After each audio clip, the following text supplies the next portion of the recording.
Hi guys! Welcome back to my channel, Trending Pia po.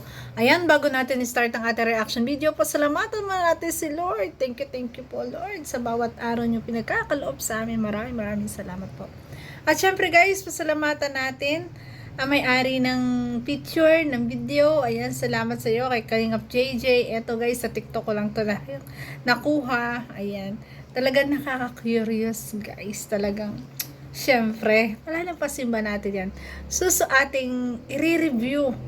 Guys, ito yung matinding bulong. May bulong ako dito guys. Ayan. Abangan niya sa pauli. Pero bago lahat, syempre, pasalamatan natin. Syempre, si Kalingap Rab, Kuya Bal Santos Matubang, Ate Edna Vlog, si Ma'am Jack guys. Supportahan po natin. At syempre, si Kalingap Edu, Kalingap Dan, at si Papa Jomar guys. Please supportahan po natin na lahat na nasa Kalingap. Ano ba yan? Para tayo nauutal. Kasi parang may na-discover ako eh. Comment kayo guys kung tama o yung na-discover kong to. Na talagang napanood ko na to. Pero syempre gusto kong alamin kung saan ba nangyari to. So bago yun lahat maraming salamat po sa nagla-like, nag-share at nagsusubscribe kay Trending Pia. Maraming salamat po. I love you po sa lahat. Ayan, so eto na guys. Ay grabe, ito nakuha ko sa TikTok. Itong video na to, na talagang na-amaze ako. Kasi dito makikita mo talaga yung pagmamahal ni Baby Beyonce ay halata talaga. Pagmamahal na talagang nag-aalala siya sa kanyang hobby. Panoorin po natin. Kasi dito guys, ito sa immigration to. 'Di ba? Papasok muna kayo sa immigration bago kayo papasok. Bago kayo mag-boarding, 'di ba? Yang interview, if ever kung ano ginagawa diyan sa immigration, doon po muna. At syempre ito si Beyonce nakalabas na. Ngayon, ang kanyang hobby wala pa. Ay grabe, ganito siya mag-alala. Hindi man talaga nagsasalita pero kitang-kita natin sa kanyang aura. Ayan, grabe. Ito po. Nahanap niya. Hinahanap niya ang kanyang hobby kung nasaan na. Tapos na ba? Ay, grabe. Yan, hanap-hanap niya, guys. Ay, grabe. Ayan na! Kasama siya ni Kalingap, JJ. Tapos na. Ayan na. Ay, grabe. Ayan. Akalain niyo, guys. O, diba? Ngiti-ngiti agad siya nung nakita niya. Iba talaga pag mahal mo ang tao. Talagang ito yung talagang magbibigay ng kasiyahan sa'yo. Di ba? Hindi ko alam kasi ang caption nito guys ay sa immigration daw na nag-iintay si YP. Na ganito, na nag-aalala siya. Pero hindi ko alam kung talaga sa immigration ito, bakit ganito. Pero doon sa immigration nga, doon sa doon sa ilalim, parang marami naman nga doon install, di ba? Doon sa bagong airport, no? Ayan. Kasi naghatid na rin tayo doon minsan. Ayan. Ayan ah. Uy! Ay, grabe. Yun. Ay, grabe. Ang tuwa, ang ngiti na. Ay, grabe. 'Di ba? Pag nag-aalala ka, tapos gano'n nakita mo okay na, ayan, talagang mapapangiti ka. At talagang, ay, grabe. Ang ngiti, oh. Iyon. Uy, nag-usap na sila, oh. Dito, pasimple silang nag-uusap. Ayun nga lang, nakukunan lang ng mga, CCTV. Mga hidden camera. Grabe, basta yung mahalaga doon guys, ayan, masaya ang dalawa. Grabe. Papunta pa lang talaga ng Hong Kong talaga. Ay, grabe. 'Di ba sa eroplano pa nga lang nakasandal na eh. Ay, Edsy, masyado kayo ha. Pero ito, ipaliwanag nyo to guys. Ayan! Ayan ang gusto kong malinawan dyan. Ano ba yan? Engagement? Couple ring yan eh, di ba? Promise ring, pwede rin. Pero karamihan sa ganyan ring guys, di ba? Couple ring. Oh, Aminin nyo guys, ayan. Ipaliwalag nyo Etsy yan kung ano yan. Ano ba yan? Promise ring? Ano ba yan? In relationship ring? Or basta ano bang ring yan? Gusto natin marinig sa kanila yon na ito, ay wala pang paliwanag, syempre, di ba? Wala pa. At ito nakita lang natin, napanood kay Kalingap JJ. Kaya salamat sa matinding bulong na to ni Kalingap JJ. Nahuli man tayo, guys. Kasi nga, inaalam ko kung saan ba nangyari to. Sa Dait ba? Pagdating nila? Or sa Hong Kong? Kayo, guys, anong alam nyo? Saan nangyari tong bigayan ng singsing na to? Saan? Comment down below. Ay, grabe. Gusto ko malaman. At ano ba tong singsing na to? Couple ring na ba? In relationship ring? Or promise ring?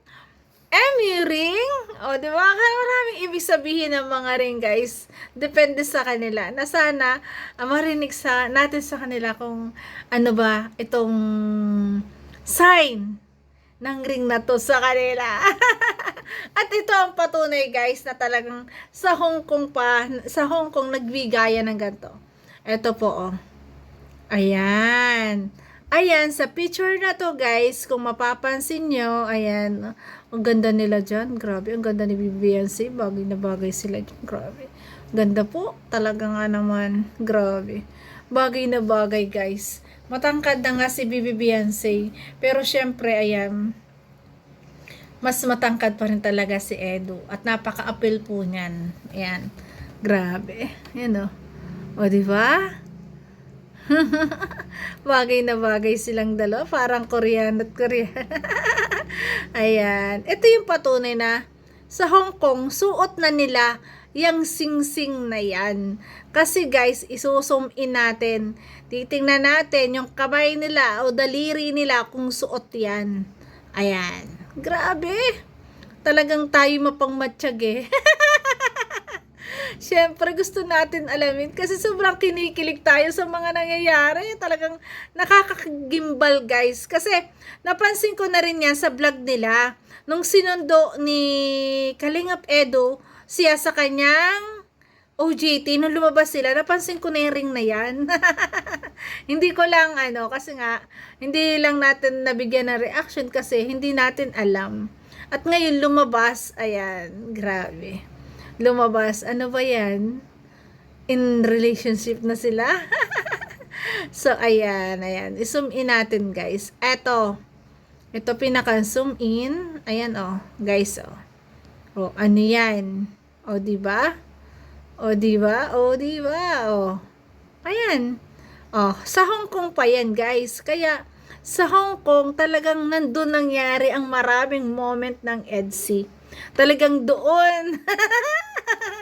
Kilig naman. At doon talaga na-develop ng gusto ang isa't isa kasi sa ilang araw nilang magkasama. Ay, grabe. Diba? Ayan. Ayan, sinumin ko na, guys, ha. Ayan na.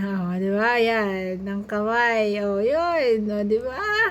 Kaya sa Hong Kong pa lang talaga yan. Kasi ito naman yung patunay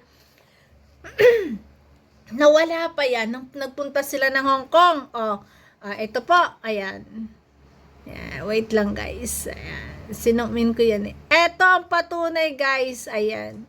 Ayan ang patunay na wala pa yung ring na yan. Wala pa, kasi wala pa dito eh, Then susum in ko, guys. Susum in natin.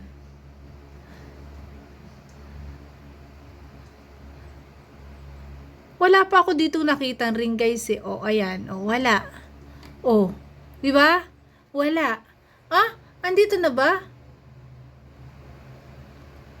Before pa. Sumin natin. Sorry to say, guys. Sorry to say. Talaga meron na silang ring. Ayan, suot na nga niya. So, dait pa pala, guys. Talaga siguro walang aminan. So, Sorry guys, mali yung aking unang ano. Mali yung una aking na ano. Kasi kanina, tinitingnan ko, pag talaga sinum in ang gusto, ayan, makikita mo talaga. Ayan na. Oo, di ba? Suot na nga niya dito pala, guys. Ayan, oh. Ibig sabihin, bago pa sila pumunta ng Hong Kong, ayan na, may ring na sila. Patawad guys patawad. Hala ko, papunta pa lang. Ala pa. Ayun pala guys, na sinumin ko. Ngayon ko nakita, kaya sorry po sa lahat. So, ayun. Di ba? Kaya talagang yung moment, talaga nag-happy moment sila sa Hong Kong. Kasi nga, eto na. O, di ba?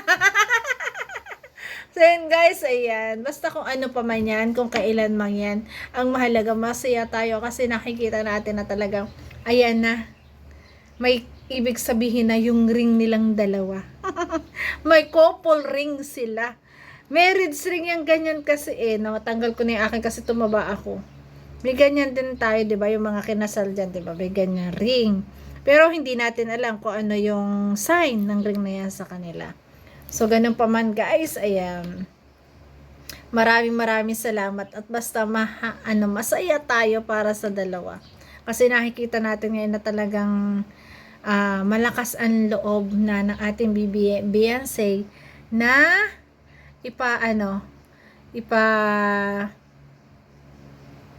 ipahayag ang kanyang nararamdaman, di ba? So, ayan. Ayan, picture kasi namin yan. Nagpa-picture kasi ako sa kanila noon, di ba? Nagpa-picture ako. O, ayan. Kami na live. So, ayan. Ayan pala, guys. Sorry, nagkamali ako. Ayan pala. Kasi hindi ko kasi na-zoom in ang ayos. Di ba? Ngayon ko talaga sinum in. Ayun, suot na pala niya yung ring. Kaya bago pa lang pumunta ng Hong Kong, hindi lang umaamin talaga. Pero, alam na natin yan. So, yun guys, ayan, abangan natin ang upload ng EDC. Talagang kaabang-abangan, tagal-tagal, hinihintay natin. So, yun guys, maraming salamat po sa nagla-like, nagsishare, nagsubscribe kay Trending Pia. Maraming salamat po. Ayan, patuloy tayo po na mag-reaction video. At napanood ko nga po pala, excuse guys napanood ko po pala yung live ko po kagabi ni Kalinga Prab. Congratulations, na sana po talaga ay sila yung panalo sa red excuse guys, sa red velvet box, diba? Dapat sila yung panalo, sila ang rarampa sa SM, pero dahil nga siya busy sila, at the same time sabi nga ni Kalinga Prab ay siguro talagang pinagbigyan nilang dalawa ni Carla, kasi silang dalawa nangunguna, pinagbigyan nilang dalawa ang mga ibang angels, kasi sila full achievement na sila, napakabait po ng dalawa, 'di ba? Kaya huwag na po nating i-issue 'yon. Ayan, kalma na lang po tayo at igalang po natin ang desisyon ng bawat isa. 'Di ba? Ang mahalaga, happy tayo. Happy tayo sa love team ng EDC. 'Di ba? Grabe, ng EDC, ng Danjoy, ng Jomcar, sa Edpaw. Guys, may upload daw po. Ayan, sa lahat ng mga naghihintay po ng Edpaw, may upload po yata ngayon o bukas. At saka ng Danjoy. Ayan, maraming salamat po. Bye-bye guys. Thank you so much po. Bye-bye. Thank you po.